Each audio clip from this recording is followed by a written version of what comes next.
Hello everyone and welcome to the course. I am very excited to get started and give you all an introduction to discrete mathematics and what we'll be studying this term.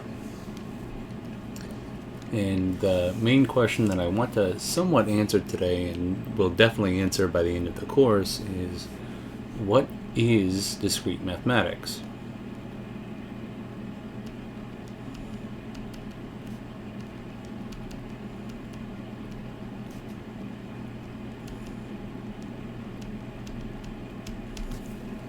And there can be a lot of different answers to this because discrete mathematics is in some sense a buzzword whose study has really exploded in the last 50 years. However, we can kind of summarize this as saying it's the mathematical study of discrete sets.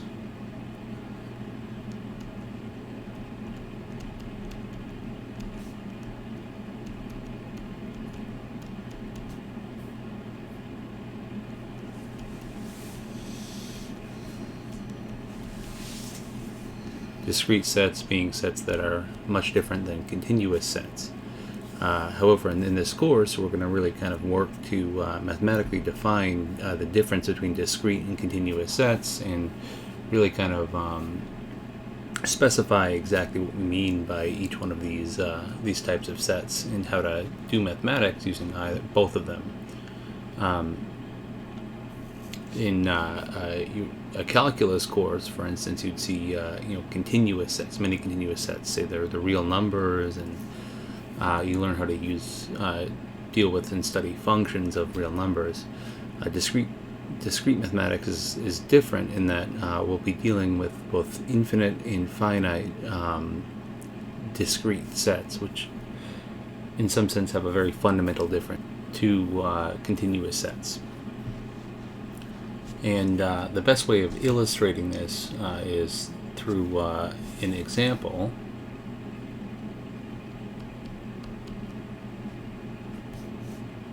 Coming from an applied field known as signal processing.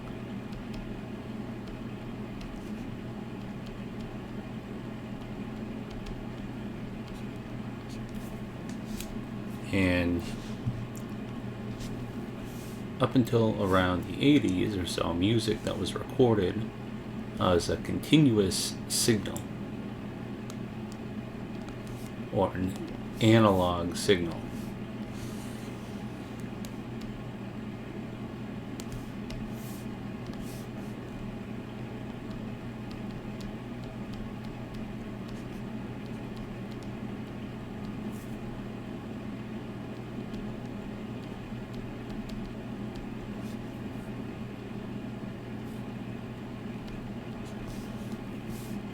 So for instance, if you were to start recording, you would end up seeing some sort of waveform.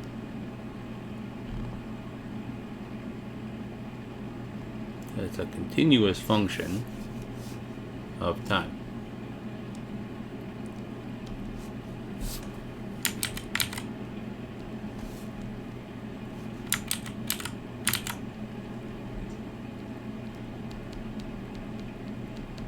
Looks something like this. However, as the 80s progressed and modern computing became more and more of a very powerful tool,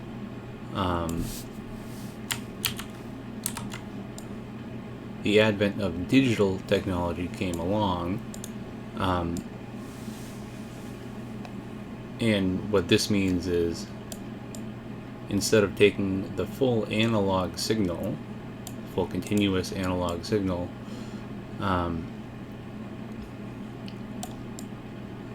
when recording, we now consider taking just a finite index sampling of that same signal.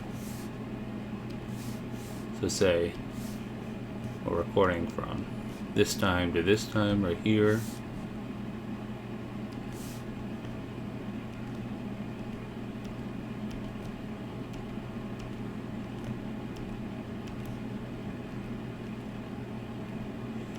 And this is what's called, by the way, taking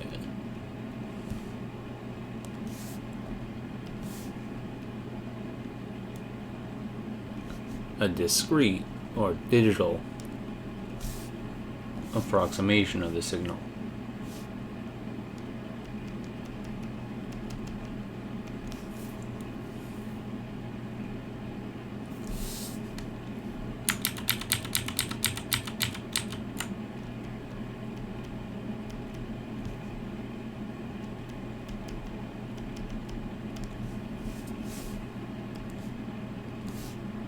What this means is sampling the signal at a finite number of sampling points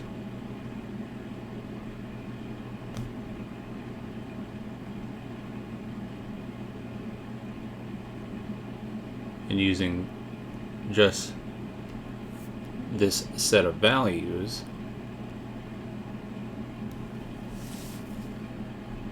as the total representation of the signal.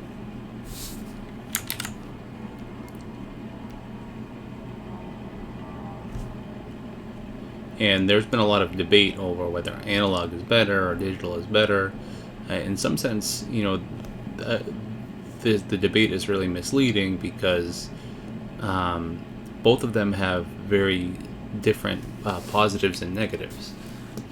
You could say the continuous analog signal is more close to the real signal, but over time, the analog signals actually end up degrading after they're copied multiple times. Whereas once you have a given digital representation of a good analog signal, that's just a set of data that can be copied multiple times. So it doesn't suffer from the degradation that a typical analog signal does. For us, the main difference between these two things is that this discrete signal is a set of discrete values. Say the value B1, B2, B3, all the way up to Bn, which is a finite set of values for the amplitude of the signal indexed by natural numbers 1, 2, all the way up to n. So the domain of such a signal is just a finite set of natural numbers, whereas the domain of a continuous signal is actually the set of real numbers.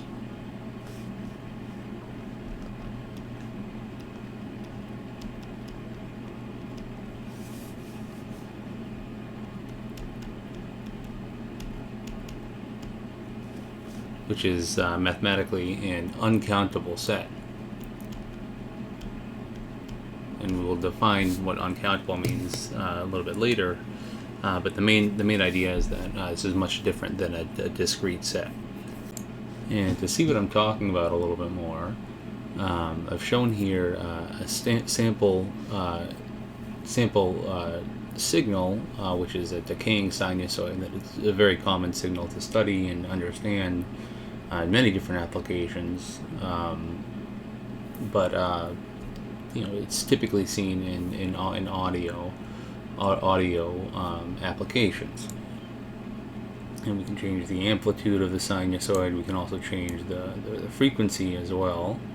And even if you want to, you can add in, say, a decaying rate as well, to really sort of control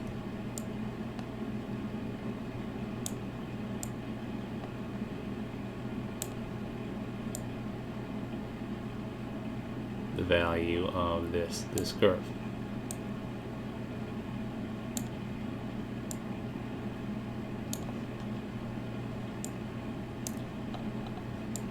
So we'll just look at this signal from 0 to 8 seconds, say. And if we decide to, say, sample this continuous signal, 10 sampling points, this is, we kind of lose a good amount of the signal itself. But as we increase the number of sampling points, we get a better and better and better approximation of the actual value of the signal, what the signal actually sounds like. Which is why typically, if you have a higher bit rate for an audio sample, you're going to better recover the actual sound of the real instrument that you're recording.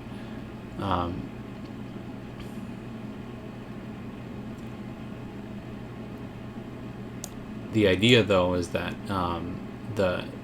in the pictures here, the red curve is the continuous analog signal, and the collection of all of these values is the discrete approximation of the actual signal itself. And this is just a comparison, say, of we'll do 100 samples in 8 seconds, and say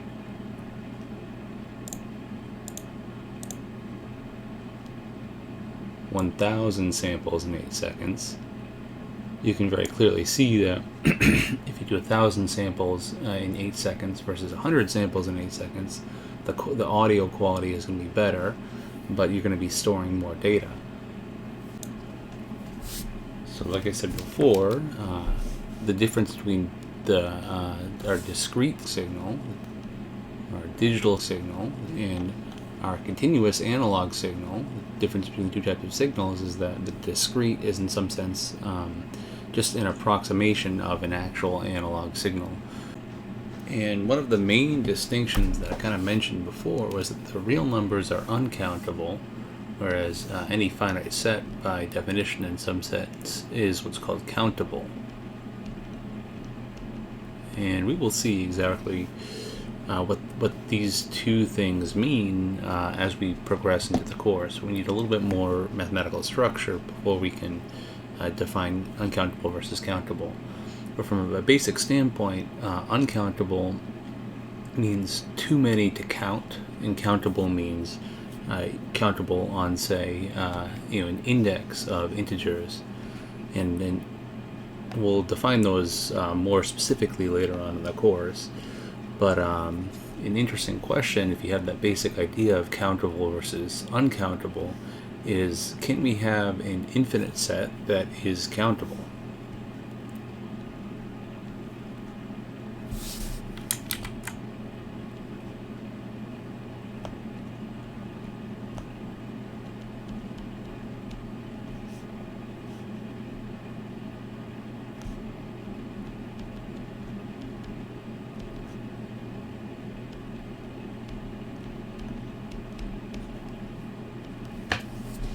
And the answer is most certainly yes.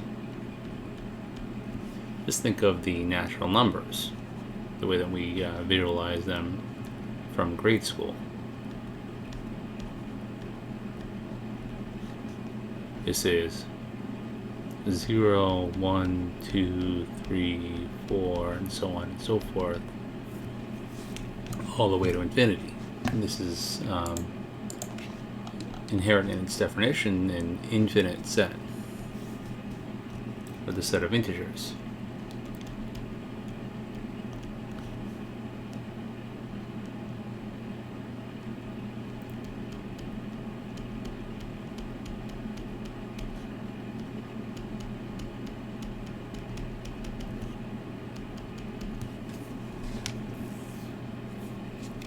Or even the set, and this may come as a surprise to you, set of rational numbers.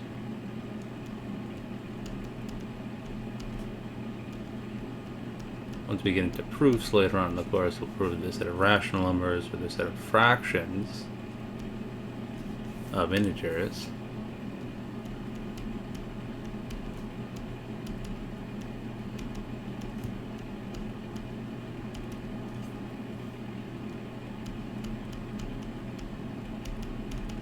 Fractions of the form 2/3 or negative 3/4, and so on and so forth. Even the rational numbers are actually a countable set. which makes the rational numbers fundamentally different from the set of real numbers. So we'll get into that a little bit later on in this course, and we'll study some very important properties of integers, and just to give you a general summary of where we're going in the course, I'm going to draw out a little diagram here to kind of help you understand where we're starting and where we're going to be moving through in the course. The most logical place to start, the best place to start a discrete math course and many math courses, is that of a discussion on logic, so mathematical logic, specifically propositional logic,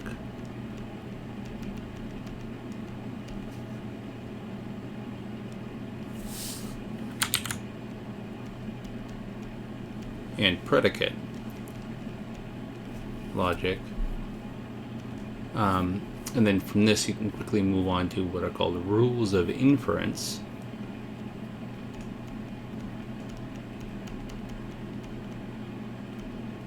and define what's meant by a mathematical proof. So proving things in a given logical system, in an axiomatic system. And in our book, this is chapter 1 in the book, all of the content in chapter 1. And this is important because the next concept, the concept of a set, is really the fundamental concept in any mathematical investigation or structure that you kind of build. And chapter 2 in the book, where we're going to be going after we do logic, is that of set theory. And the book just discusses basic set theory, but the idea is that axiomatic set theory is built on top of propositional and predicate logic, and it gives you an exact way of dealing with mathematical sets of numbers, of functions, of mathematical objects. So there are many different things that you have to become familiar with set theory, but the main idea here is that using set theory, then you can really go in and do a number of different very important applications. You can use set theory to understand algorithms, so computer algorithms, and algorithm runtimes.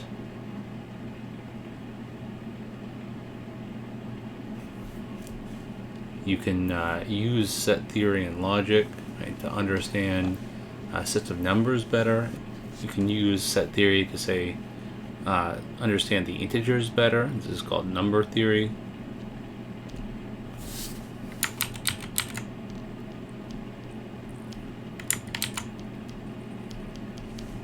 And this actually leads to very important applications in cryptography,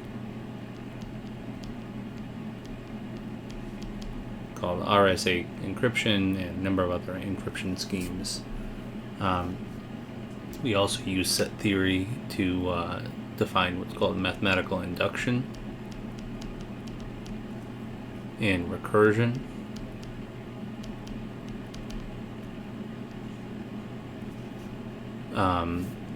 We use set theory very heavily in counting or combinatorics.